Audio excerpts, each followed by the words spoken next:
Assalamualaikum warahmatullahi wabarakatuh. Saya Hafifah Hanum Siregar dari Tadris Biologi 3 semester 4 Universitas Islam Negeri Sumatera Utara. Di sini saya akan menjelaskan tentang termoregulasi pada hewan yang merupakan tugas dari mata kuliah fisiologi hewan. Pengertian termoregulasi.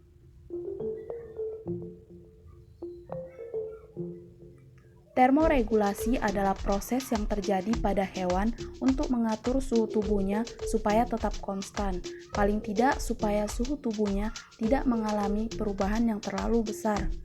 Persoalannya, tidak semua hewan mampu mempertahankan suhu tubuhnya agar tetap konstan.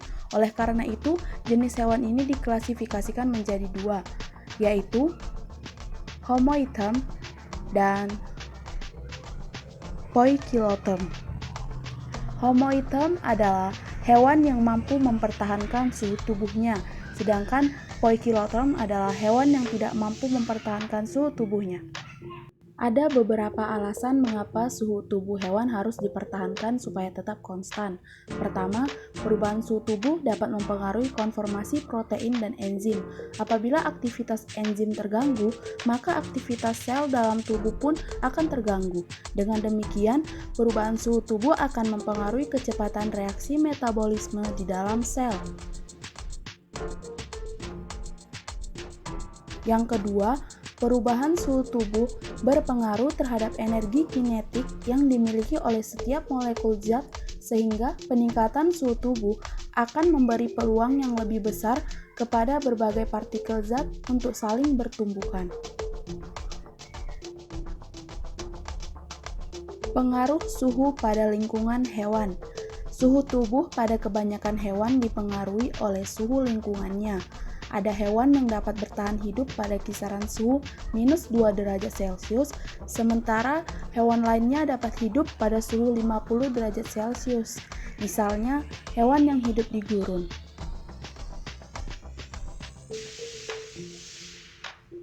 Dalam termoregulasi, dikenal dengan adanya hewan berdarah dingin atau cold blood animals dan hewan berdarah panas atau warm blood animals. Namun para ahli-ahli biologi lebih suka menggunakan istilah ektotherm dan endotherm yang berhubungan dengan sumber panas utama tubuh hewan.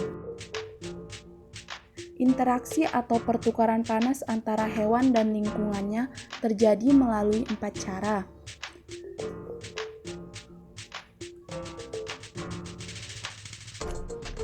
Ada konveksi, radiasi, evaporasi, dan konduksi.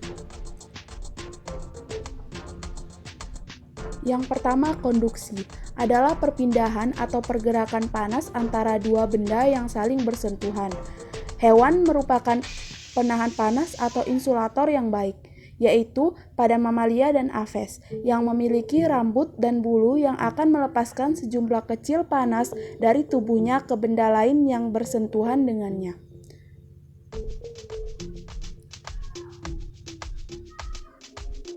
Yang kedua, konveksi adalah perpindahan panas antara dua benda yang terjadi melalui zat alir atau fluida yang bergerak. Contoh yang mudah untuk hal ini misalnya pada saat udara bertiup di dekat hewan tersebut. Lama-kelamaan tubuh hewan tersebut akan menjadi lebih panas juga.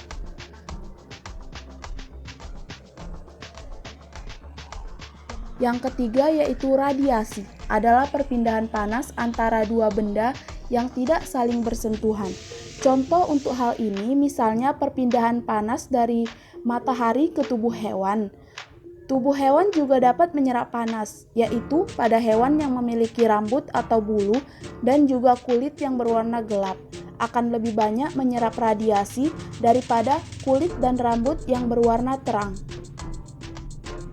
Yang keempat yaitu evaporasi atau penguapan, ialah proses perubahan benda dari fase cair ke fase gas.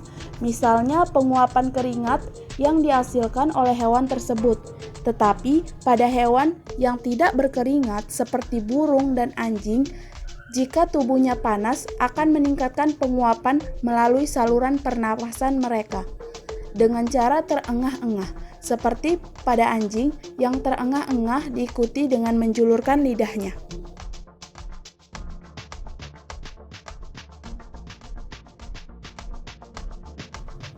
Adaptasi yang berhubungan dengan pengaturan suhu tubuh hewan. Adaptasi ini ada 3. Yang pertama, adaptasi morfologi adalah penyesuaian pada organ tubuh yang disesuaikan dengan kebutuhan organisme hidup. Misalnya seperti gigi singa, harimau, cheetah, macan, dan sebagainya yang runcing dan tajam untuk makan daging. Sedangkan pada gigi sapi, kambing, kerbau, biri-biri, domba, dan lain sebagainya tidak runcing dan tajam karena giginya lebih banyak dipakai untuk memotong rumput atau daun dan mengunyah makanan lainnya.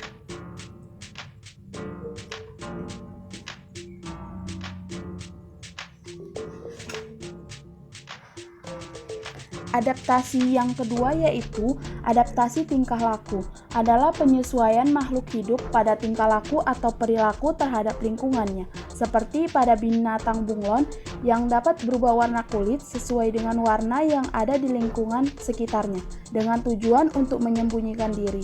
Adaptasi yang dilakukan hewan ektoterm terhadap lingkungannya adalah dengan tingkah lakunya. Yang ketiga, adaptasi fisiologi adalah penyesuaian yang dipengaruhi oleh lingkungan sekitarnya, yang menyebabkan adanya penyesuaian pada alat-alat tubuh untuk mempertahankan hidup dengan baik. Contoh adaptasi fisiologis adalah seperti pada binatang atau hewan onta yang mempunyai kantung air di punuknya untuk menyimpan air agar tahan tidak minum di padang pasir dalam jangka waktu yang lama, serta pada anjing laut yang memiliki lapisan lemak yang tebal untuk bertahan hidup di daerah yang dingin.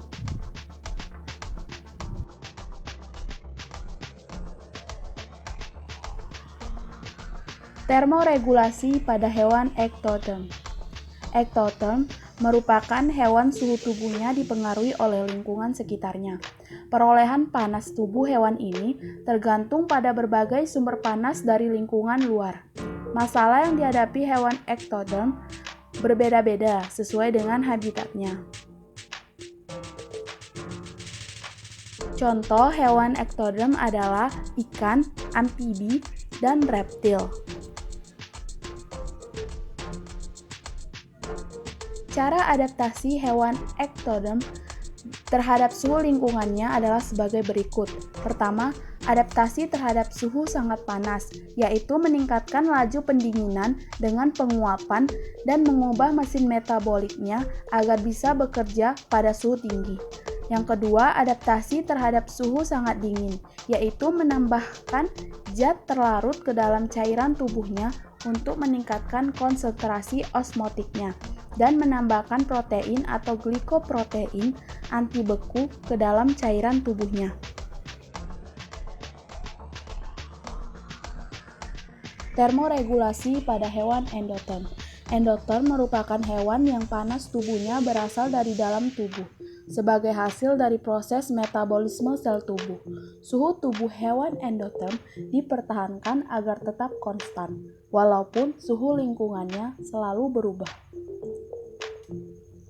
Contoh dari hewan endoterm meliputi burung dan mamalia.